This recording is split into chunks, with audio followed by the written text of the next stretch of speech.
Gurugram is overpriced for scarcity pricing. Hyderabad is overbuilt. There is limitless FAR, and on the Nehru ORR, whole cities of towers are being built. Friends पूछ रहे हैं real estate में डालें, real estate companies में डालें. I've been telling them, wait for a larger correction. Real estate, I think the kind of secular one direction street which it ran from 2021 to 2024, it's catching its breath. Prices are moving sideways, not up, not down. Oversupply is there in big sections of the market. The Delhi NCR outskirts, the Hyderabad ORRs overbuilt, the Pune hinterlands overbuilt, Mumbai luxury overbuilt. All this put together, prices I think will not give returns. बहुत सारा black money है तो डालकर lock कर दीजिए, सुरक्षित हो जाइए, but don't expect sizable return.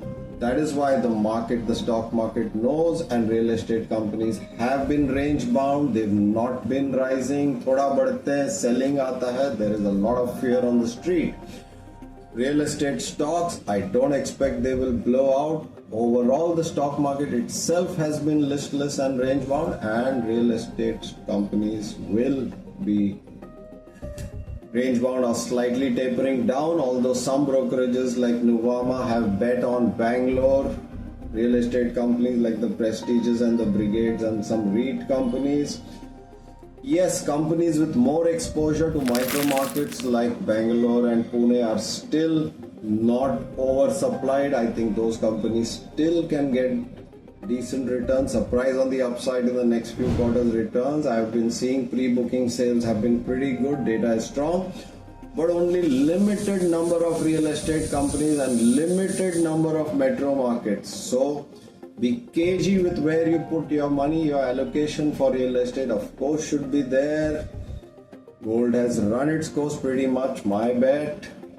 Stock markets over the last 1 year index returns have been zero, flatlined. Yes, majority of mutual fund schemes, all the mid cap ones, the small cap ones, and the sectoral ones in the red. Large cap schemes flatlined. All this said, it's a dicey place to put your money, and real estate is not the one to put incremental monies. This is my call, told my friends. I hope it comes out well.